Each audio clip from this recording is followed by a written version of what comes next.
False or misleading news is not a modern-day phenomena, but with the proliferation of internet and social media into our daily lives, its impact has far-reaching consequences. For the common man unable to discern the truth from falsehood, it can have far-reaching deadly implications, as was recently lived out in Manipur, a northeastern state in India. AS reported in this clip by a Times of India journalist a few days back, fake news ignited statewide violence in Manipur, incited a mob to loot and arson and the rape of 2 tribal women. And in this episode of TOI Explains, we are going to tell you what really happened and how fake news played a role in inciting the mob that raped the woman, and they made 2 women parade naked in one of the districts of Manipur. False news, or its modern avatar, fake news, became a headline-grabbing phrase during Mr. Donald Trump's election campaign some 8 years back. If I lost every vote, we would have won the state of Pennsylvania. And the fake news refused to call it, right? Can you state categorically? You are fake news. Sir, go ahead. Can you state categorically? But what does fake news mean for those that are involved in the business of creating and building people and brand images? To throw more light on the issue, Sunita Juchi spoke with Nadal Abu Zaki, founder and managing director of Orient Planet, a public relations company based in Dubai and catering to the MENA region. We as humans, we've been living with fake news for a long time. The only issue is that before the media was limited and controlled, and now with the advance of social media, it's becoming quite a complicated issue. But if you go back to history, there's always, for the past 200-300 years, there's always fake news, there's always propaganda that people make, there's always miscommunication, and there's always somebody who's spreading wrong information.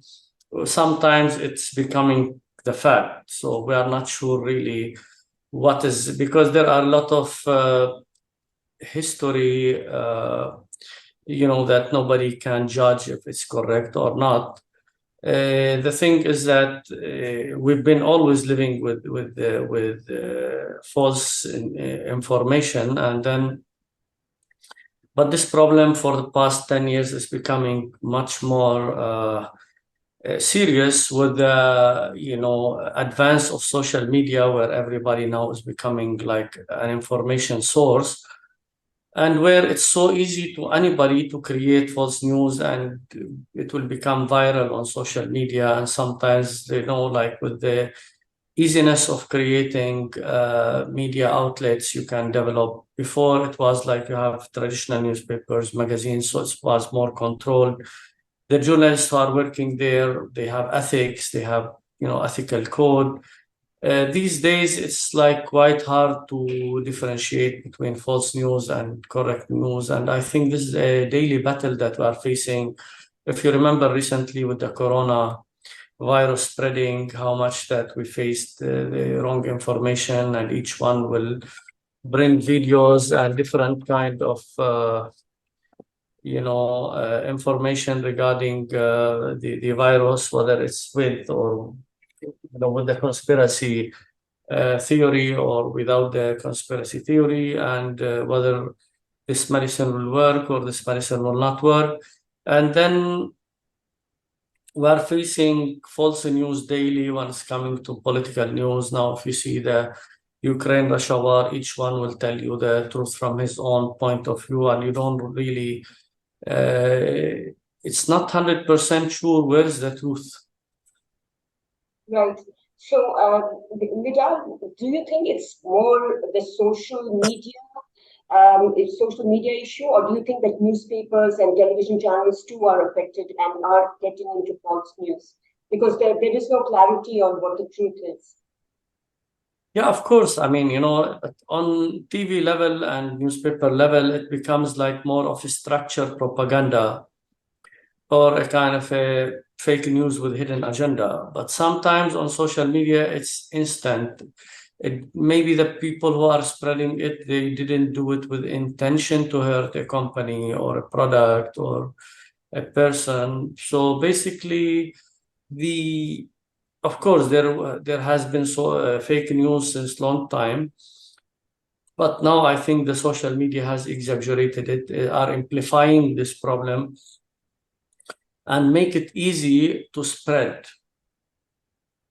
So at your level, you're a very well-known marketing, not a marketing, but a PR company, and you're building images and profiles of companies and people. How much have you come across it, and how do you combat it? How do you fight this war as a company?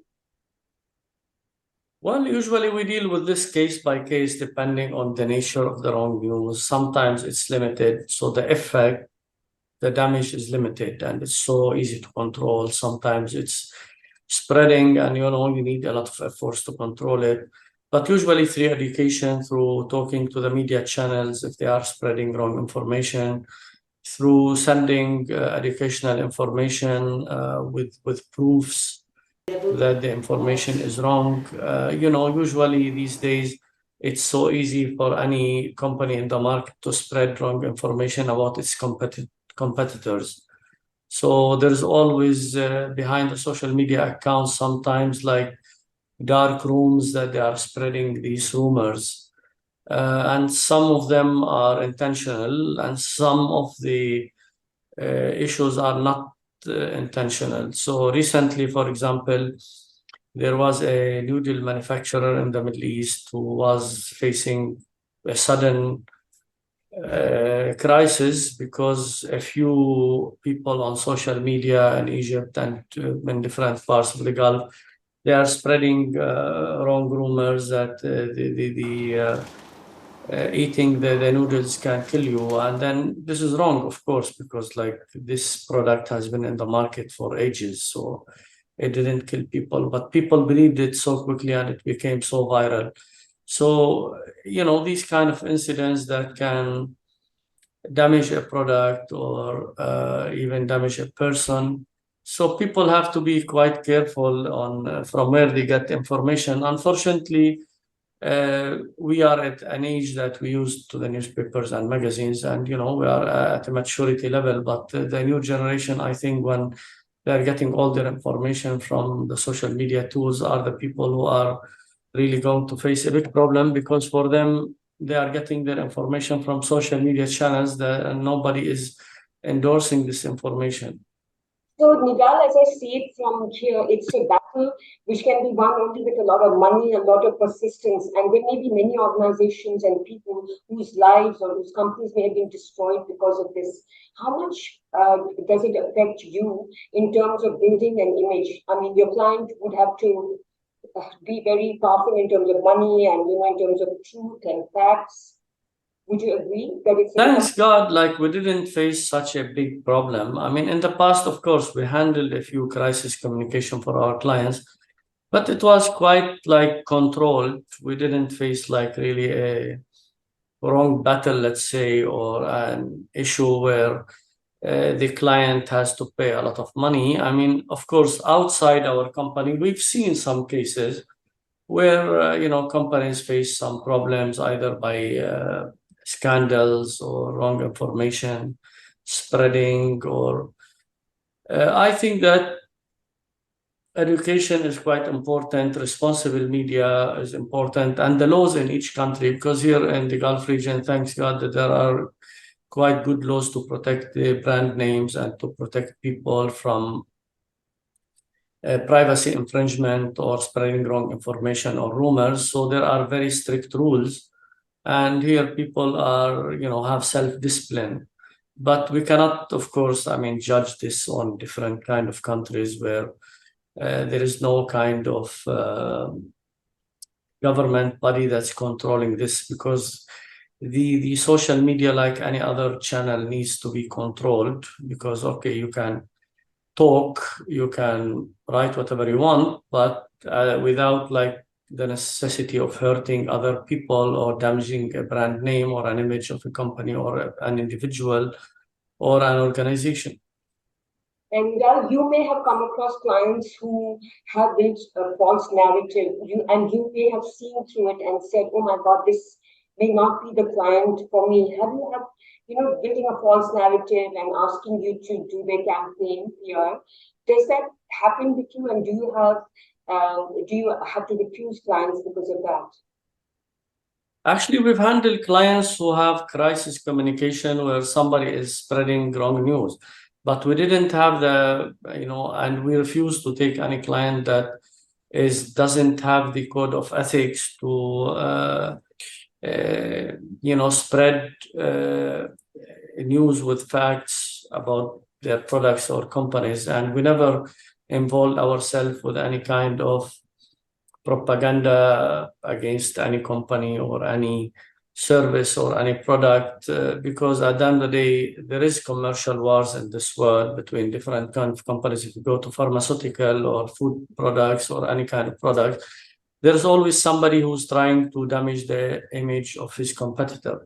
But thanks God, we never involved ourselves with these things because we have code of ethics. And I think that people who don't behave within strict lines of ethics, they cannot continue in the market because they use their credibility. And at the end of the day, it wouldn't be a good thing. Like we as consultants spend years and years to build our reputation, and suddenly we conduct a wrong activity that can damage our reputation. You have a very strict code of law in the Middle East. I mean, people are it's a different culture altogether. But do you see any strong laws that prevent people from attacking wrongly or unjustly? Do you have any laws in the MENA region that prevent people? Yes, of course. I mean, especially in the GCC and other parts of the Middle East, yes, we have very strict rules. Laws, and they were updated recently, to reflect the technology boom and the social media tools. So here, for example, in the Gulf, there are rules to protect people from any kind of manipulation, any kind of, sending misinformation about people or bullying. So definitely we have strong rules, and this was really used effectively during Corona because here in the UAE they were quite a very advanced campaign to counter all the wrong information about Corona or the vaccine and so on. So they even the authorities here were asking people to be responsible in what they send and to provide evidences and proofs. So I think that the cooperation between the government and the people and the different media outlets and organizations are all work together to make sure that whatever is published on social media doesn't hurt anybody, and it's basically factual, because at the end of the day, these days, the problem with social media is that anybody could be an information generator. It's not only a journalist. Anybody can do a video, anybody can do any kind of article that can create any kind of scenario, and then either it can be spreading without any financial support, or sometimes there are organizations that they can do these things deliberately, and they can, with the hope that they can damage their competitors. You talked about the dark rooms, and there are thought leaders who have a hidden agenda, and you can never see their faces. These people who take on fake names via social media. And how do you look at this whole phenomenon? How do you see it heading towards the future? What do you think is going to happen? Well, thanks God that in the UAE there are strict rules about this, and there was some new rules here that people should not use fake names or just create a fake account to attack somebody or the hidden agenda. So thanks God that the rules in the GCC are quite strict to protect people from bullying or spreading wrong information or rumors. And I think that this is a main protection for the society and for businesses to have a healthy environment. because you know, at the end of the day, we feel that there is always a regulatory body who is having the umbrella to protect people and their interest and their dignity, and you know, preventing anybody from bullying them or spreading wrong information. So thanks God that here, at least in the GCC, the rules are very clear, and usually this is also leading because the rules are also known to people. So I think that there is self-disciplinary atmosphere among people, that they control what they publish, because at the end of the day, they are responsible citizens. Do you believe in, in Canada, they have, for instance, banned certain government agencies from TikTok. Do you believe that banning will be the natural phenomenon to control this, or are you against banning? No, here there is banning rules that people, when they misuse it, sometimes they ban them for a certain period of time, 1 month, 2 months, 3 months. And during this period, they are sure that they will not use social media, just like at the end of the day, as a kind of a punishment for them for misusing the social media tools or spreading wrong information. So I think that the rules here, it's like, you know, the rules on the road when you are crossing the speed, you know, suddenly there's a radar, and the radar is made to prevent people from you know, to drive, or encouraging them to drive in a responsible way and not to create risk for them and others. And the same thing, that there are strict rules to protect the society from any kind of law infringement or any kind of misuse of social media tools. So at least we feel that we are benefiting from the advantages of social media and the other media channels, and the government and its rules are protecting us from the misuse. What are your challenges as a PR agency and a strategic policy? You do contribute a lot to strategic policy development as a PR agency as well. What are some of the challenges going ahead that you see coming your way, or you are already facing them, considering fake news? We don't see that it's major challenge as much as that we see that the media outlets are becoming multiplying quickly, because nowadays any influencer could be as effective as a newspaper. So if, let's say, the newspaper is distributing 100,000 copies and one influencer is having 500,000 followers, so that means maybe he's more influential than the newspaper. So the challenge is that how we are going to escort with all these advancements, how we are going to face the challenges of increasing the channels, and then the complication of the channels, because nowadays there's digital media that's tackling for vertical markets like food products or IT products. Or so from one hand, it's providing more media outlets for us to publish news. From the other side is that the media is becoming so fragmented to the level that efficient dealing with media in terms of planning and strategy and communication and procedures is becoming quite challenging, because you are dealing with a complicated media scene, not easy as before. Before we used to have a few outlets, and these days, you know, you find that there are a lot of influencers and bloggers, and the digital media is advancing fast. And I think Corona has accelerated it a lot. So people now are changing their habits. So they're not depending on newspapers to read. They are more depending on social media and digital media platforms.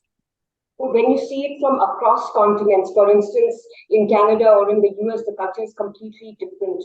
But there is so much interaction in terms of news coming through international channels or through the digital media. How does a person who does not know the truth, it becomes very difficult for that person to understand what the real scenario out there is. How does one tackle this kind of a situation? I think that, you know, the social media needs to be organized, and, you know, the spreading of rumors needs to be controlled. Otherwise, you know, we are going to face influx of wrong information in the minds of people, and some people, they believe it. And then I think that without control, the wrong information in the media or social media can damage a society. It can break it. It can damage the business scene. It can affect the economy of a country sometimes. So basically, it's very important that there will be some kind of a framework how to deal with this. And I think all countries like India, like Singapore, like Asia, here in the Middle East, there's always some kind of laws to protect the rights of people, because at the end of the day, if you leave it like under the theory that people have the freedom to publish what they want, it can really make the society living on rumors, and then definitely it can sometimes damage the values of the society.